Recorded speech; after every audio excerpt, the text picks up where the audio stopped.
Bueno, señores, tengo el gusto de saludar a Agustín Laje, escritor, licenciado en Ciencias Políticas. Agustín, ¿qué tal? ¿Cómo va? Un gusto. ¿Qué tal, Eduardo? Muy buenas noches, gracias por la invitación. Bien, mira, el 9 y 10 de diciembre se viene el tratamiento de la ley de aborto. Atención, porque va a haber manifestaciones en la ciudad de Buenos Aires.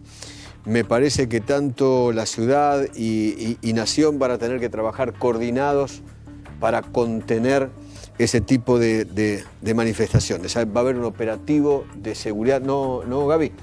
Especial para esos 2 días. 2 días, un operativo conjunto entre Nación y Ciudad, porque recordemos que en la anterior oportunidad que se trató, la verdad es que la plaza de los 2 congresos se separó. Estaba dividida. Por un lado el pañuelo verde, del otro lado el pañuelo celeste, evitando, por supuesto, incidentes mientras adentro se empieza a discutir la posible ley de aborto. Agustín, ¿cuál es tu posición sobre esa ley? Bueno, para mí es un horror esa ley. Primero que nada porque aniquilar la vida humana en gestación no soluciona absolutamente nada. Y en segundo término porque de la letra de la ley surge que en los hechos, si esa ley pasara, es decir, si se aprobara, en la Argentina sería legal abortar a un niño con hasta 9 meses de gestación. ¿Okay? En el propio artículo 4 se establece un plazo de 14 semanas, pero seguidamente se dice que por ciertas causales no hay plazo. Esas causales son salud integral, que la OMS la entiende como la conjunción de salud física, psíquica y social, y por otro lado la causal de la violación. ¿Qué ocurre? Con la violación no hay que instar el proceso penal, no hay que investigar a nadie, no hay que imputar a nadie. Se firma una declaración jurada, como hacemos hoy en día cuando vamos a tomar aquí en Córdoba, donde yo estoy, un café. Te hacen firmar una declaración jurada de que no tenés fiebres ni síntomas y te sirven tu café. Bueno, eso es una declaración jurada. Con eso se podría llevar adelante, por ejemplo, un aborto en un embarazo de 8 meses. O con la causal de salud integral, se podría llevar una mujer, digamos, podría ir a hacerse un aborto con 8 o 9 meses de gestación si alega, por ejemplo, que el embarazo le está causando estrés o ansiedad o alguna afección psíquica. O bien afecciones sociales, como por ejemplo se peleó con la pareja, perdió su trabajo, se peleó con la familia. Entonces, en la práctica, el aborto quedaría legalizado en Argentina sin ningún tipo de plazo. Y además, hay otra cosa de la ley que me parece espantoso, que presupone que niñas de 13 años tienen la madurez suficiente para ir a realizarse abortos sin siquiera el consentimiento de sus padres. Es decir, no pueden ir a comprar una etiqueta de cigarrillos o una lata de cerveza y mucho menos votar a sus representantes, pero las niñas de 13 años se supone que pueden ir a hacerse un aborto, ¿no? Bueno, eso es la ley que se está por votar en forma express en Argentina.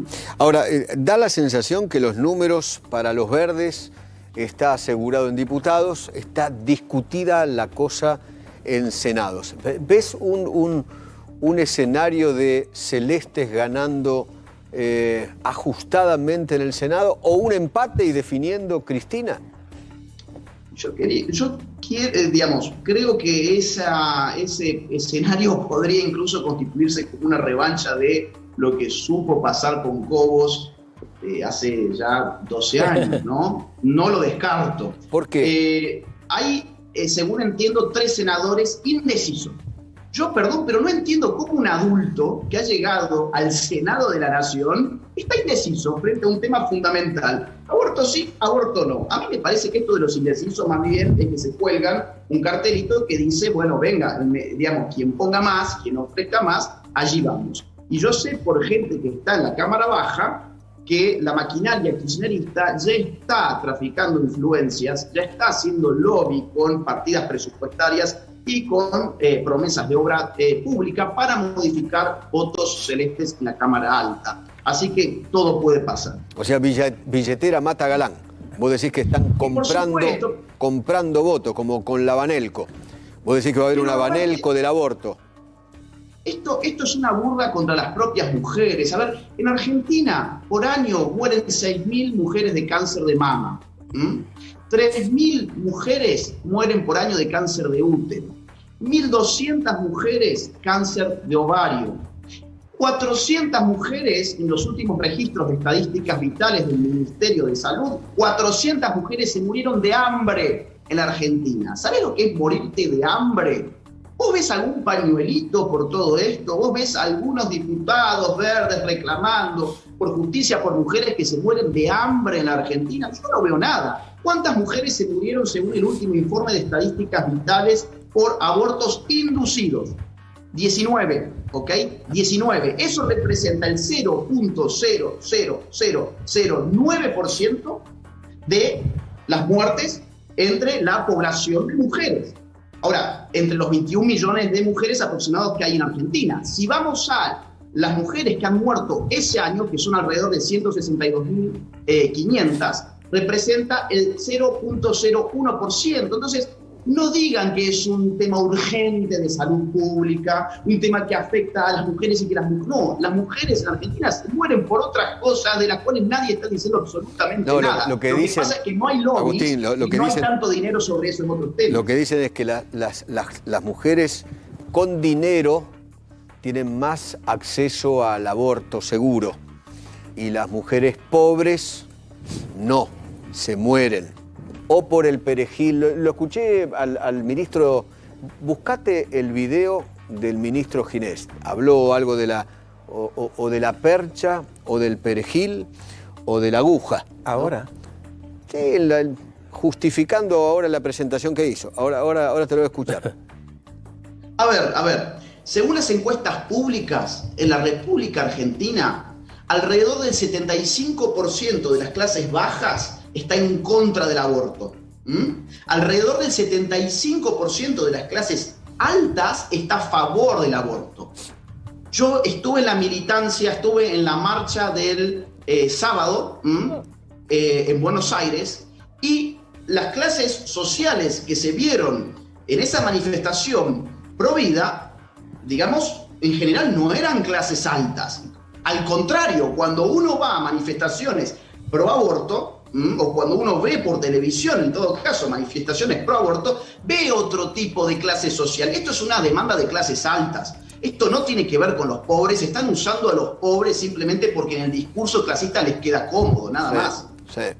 ¿Te hago escuchar lo de Ginés? Mirá lo que dijo. Habló sobre el aborto. Pero reitero, no es eso lo que se trata de vida. Acá no hay dos vidas, como dicen algunos. Acá claramente es una sola vida y lo otro es un fenómeno. Una sola persona y lo otro es un fenómeno. Vuelvo a decir que me parece a mí que no está bien correctamente utilizado. Si no fuera así, estaríamos ante el mayor... Pará. Poneme la voz de Ginés, no me ponga la japonesa esa que estaba hablando, no sé. Una película de Hollywood. O la música, por favor. Dale, vamos, solo Ginés, dale. Pero reitero, no es eso lo que se trata de vida. Acá no hay dos vidas, como dicen algunos. Acá claramente es una sola vida y lo otro es un fenómeno. Una sola persona y lo otro es un fenómeno. Vuelvo a decir que me parece a mí que no está bien correctamente utilizado. Si no fuera así, estaríamos ante el mayor genocidio universal. ¿Escucharon ustedes? No sé si prestaste bien atención, Agustín. Acá no hay dos vidas, hay una sola vida. Lo otro es un fenómeno. Un fenómeno.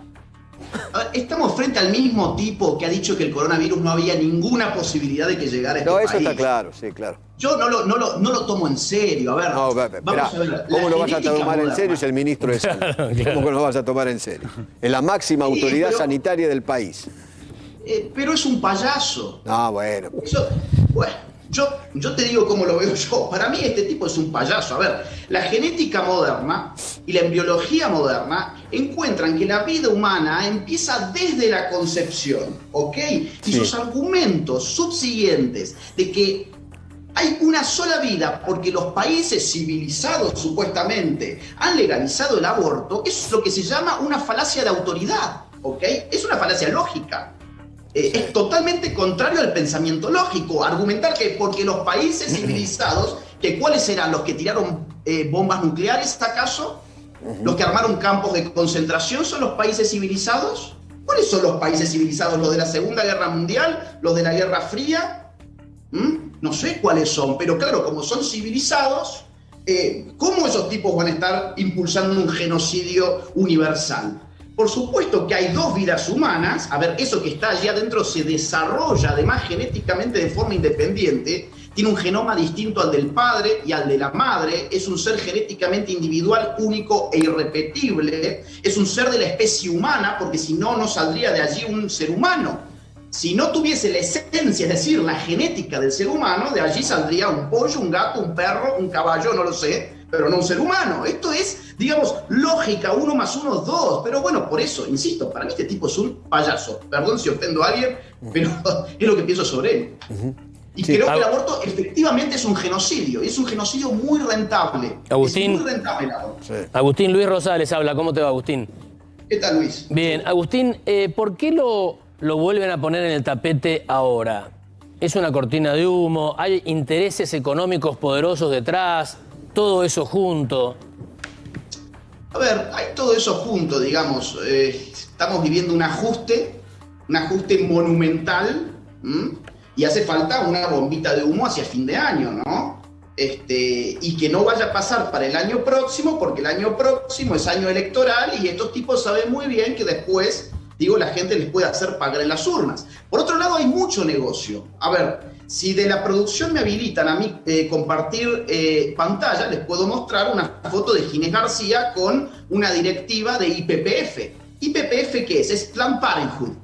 Planned Parenthood es una organización que nuclea, digamos, miles de establecimientos abortivos en el mundo.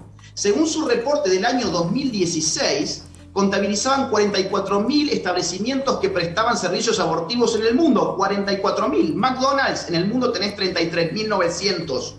Tenés más establecimientos de Planned Parenthood en el mundo para practicar abortos que McDonald's. Cuando vos entrás en la página de Planned Parenthood versión Estados Unidos, ppfa.org, te vas a dar con que un aborto dentro del primer trimestre vale hasta $1.500. Entonces, ¿qué es eso del aborto gratuito? El aborto gratuito no existe. Lo único gratis hasta el momento es el aire que uno respira. Cuando te dicen gratis, desconfía. Lo que significa va a ser, vamos a sacarle más impuestos a la gente, entre ellos a la gente provida, para poder financiar con la maquinaria pública el negocio del aborto en Argentina. Y Ginés González García, ahora lo voy a mostrar, está directamente vinculado a esta industria de la muerte que tiene a Planned Parenthood a la cabeza. Lo estoy mostrando ahora en pantalla, creo que está saliendo. Esto es una publicación oficial de Planned Parenthood en su versión occidental, West. Nuestra directora regional, Giselle Carino, con el ex ministro de Salud, Ginés González García, en el debate por la ley. Esto fue hace 2 años. Este señor también está vinculado con Fundación Huésped, está vinculado, digamos, con Casa Fusa, con distintas organizaciones que han recibido cientos de miles de dólares digamos, para llevar adelante toda esta militancia. Esto es el último informe de Planned Parenthood. Sí. Fíjense en la foto con la cual se promociona Planned Parenthood al mundo. Eso es Argentina. Actrices feministas argentinas son, digamos, la imagen hoy de esta industria del aborto que, digamos, es una maquinaria muy rentable, por supuesto. Laje, perdóneme, ¿a quién representa, no entendí bien, quién representa a Planned Parenthood en Argentina? Aquí tenemos Casa Fusa, Fundación Huésped y también el CELS ha recibido. Fundación Huésped del Dr. Khan. Exactamente. Mira. Casa Fusa, Fundación Huésped, aclaro, que recibió del gobierno de Macri la indicación de armar manuales de educación sexual integral, por ejemplo, ¿no? Es decir, está acá todo bastante mezclado en el fondo. Estamos dando a aquellos que quieren matar a los niños por nacer, además, el poder para educar a los ya nacidos. Eso es lo que está pasando en Argentina. Sí. Agustín. Casa Fusa, Fundación Huésped y CELS de Horacio Berbisky, que ya no está más allí, pero fue una de las figuras más importantes. Agustín, ¿qué tal? Mariano Barrio le habla. Mariano, ¿qué tal? Hoy, en esa intervención que veíamos recién de Ginés González García, además, si se seguía un poco más el video, Ginés González García se enredó en una explicación de que él decía que sí, que había vida porque había células como el espermatozoide, el óvulo, pero que lo que no había era persona. Y entonces empezó a balbucear de que no había persona y ahí dijo que, bueno... Lo otro es un fenómeno. Lo otro es un fenómeno, ¿no? Muy bien. Y que si fuera persona estaríamos ante el mayor genocidio universal. Él también fue un fenómeno. Él fue un fenómeno. Y ahora se convirtió en otro fenómeno. Claro, ¿no? Exactamente. Ministro de Salud. Genial. Pero además, el gobierno reconoce, porque además del proyecto de aborto, está enviando el proyecto de ley de los 1000 días, paralelamente, que reconoce que durante 1000 días, desde la concepción hasta los 2 o 3 años de edad, la madre tiene el derecho a recibir un subsidio para que el bebé pueda crecer bien en el vientre. O sea, ahí sí hay vida. Ahí hay personas. Para recibir plata, hay vida en la panza. Hay vida y hay personas. Muy bien. También, también reciben la UH, está la UH, la Asignación Universal por Hijo, a partir de la concepción de la mujer que está gestando, la mujer gestante, exacto. Y también recibe el plan alimentar. Entonces, ¿cómo se entiende esta contradicción filosófica que tiene el gobierno con vida, persona, y además se enredan y hacen un lío bárbaro, ¿no? Filosóficamente, ellos consideran que la vida está en función del deseo de un tercero. Hay vida humana desde la concepción si la persona gestante, como ahora se la llama a la mujer, en clave de ideología de género, ya no existe más la mujer, existe la persona gestante. Si la persona gestante considera que desea tener a ese niño, entonces es un ser humano. Si el deseo de esa madre es no tener a ese niño, entonces el Estado le dice, no, eso no es un ser humano. El cuerpo es mío. Si tenerlo, es un ser humano y yo te pago. Si vos no quieres tenerlo, no es un ser humano y yo te ayudo a destruirlo. Esa es la filosofía. O sea, es un doble estándar de ser humano. El ser humano deseado y el ser humano descartable. No deseado y descartable, ¿no? Claro. Es una discriminación genética, digamos, desde el vientre. Y todo esto tiene un tufillo un poco nazi, creo yo, además, ¿no? Es decir, cuando la dignidad de la vida humana está en función del deseo de un otro, entonces la dignidad ya no se, sustenta en sí misma. Ya nadie puede ser digno en sí mismo, sino que tu dignidad está en función de que tu madre te quiera o no te quiera. Es una locura lo que está pasando con esta ley. Pero la mayoría del país es pro vida. Yo te quiero contar una cosa, que fue que en 1974, gobierno peronista de la República Argentina, ahora tenemos muchos peronistas allí que son aborteros, desconocen los propios escritos de Eva Perón o se hacen los estúpidos, la verdad es que no sé. El peronismo en Argentina se levantó en la Conferencia Internacional de Población de Bucarest a denunciar este tipo de agendas antinatales en los países del tercer mundo. Y Argentina fue un ejemplo histórico de esa lucha. Evita estaba en contra del aborto. En el Cairo volvimos a ser un ejemplo. Evita estaba, recordemos esto, Evita estaba en contra del aborto. Néstor Kirchner estaba en contra del aborto. Cristina Kirchner durante 12 años estuvo en contra del aborto. Es más, Menem. Quizás poco, obviamente, no importa, pero estoy hablando de este espacio que ahora tiene la bandera verde. Es más, quizás pocos sepan de aquellos que levantan la bandera verde en el Parlamento que sus máximos ídolos, Néstor y Cristina, fueron constituyentes. Claro. Fueron constituyentes, o sea, reformaron la Constitución del 94 y ellos como constituyentes dijeron que la vida comienza en el momento de la concepción. Así que, pero quizás no lo saben. E incorporaron los tratados internacionales. Por eso, al incorporarlos... Claro. Perdón, Agustín. A ver, perdón. Nuestro Código Civil, ¿cuánto tiene? ¿4 años? Es nuevo. Es de Cristina. Es el de Cristina. De Cristina. Artículo 19, creo. Sí, 19. 19 del nuevo Código Civil y Comercial. Toda esta gente que se cree muy progre, que está haciendo la revolución feminista por la emancipación de las En realidad son liberales. Gestantes. No hay nada más liberal que decidir sobre su propio... Eso no es progre. Es re progre, pero ¿quién financia esa agenda? Sí. ¿Quién fundó el fondo? ¿Quién fundó YPF en el 52? ¿Con qué dinero se fundó eso? El Consejo de Población. ¿Qué fue el informe Rockefeller del 72? ¿Qué fue el informe Kissinger del 74? Sí. Bueno, el control natal siempre está impulsado por las potencias civilizadas, como le dice Ginés García. Eso era lo que denunciaba Juan Domingo Perón, Agustín, en el 73. Claro. Juan Domingo Perón denunciaba que el aborto estaba motorizado justamente por el Consejo de Población de las Naciones Unidas, que era un concepto imperialista para dominar a los pueblos sojuzgados de América Latina, que era una cuestión de Estados Unidos, del poder imperialista. Eso decía. Déjame que te dé un dato que es muy importante. En el día 10 de diciembre del año 1974, Henry Kissinger, secretario de Estado de Estados Unidos, manda un informe de seguridad nacional a Nixon. Ese informe fue clasificado, se desclasificó en 1989, hoy se puede acceder. En ese informe se le dice a Nixon, es parte de los intereses de Estados Unidos controlar la natalidad de los países pobres, porque vamos a tener un problema migratorio, un problema de desestabilización política en esos países donde nosotros influimos y de recursos naturales. Sin aborto no podemos bajar la natalidad de los países del tercer mundo. Esto está explícito, informe Kissinger, hoy disponible en las páginas web oficiales del Estado norteamericano. Entonces no me vengan a mí los del FIT, Miriam Bergman, Victoria Donda a hacerse los antiimperialistas cuando son soldaditos, idiotas útiles de estas agendas. Agustín, muchísimas gracias. Otro día hablamos del feminismo, de la matria. Ahora se pone de moda la matria. Ya que tenemos la matria, tenemos el Instituto Matria. ¿Te parece? Abrazo muy grande. Chao, Agustín. Un abrazo. Gustavo Segre.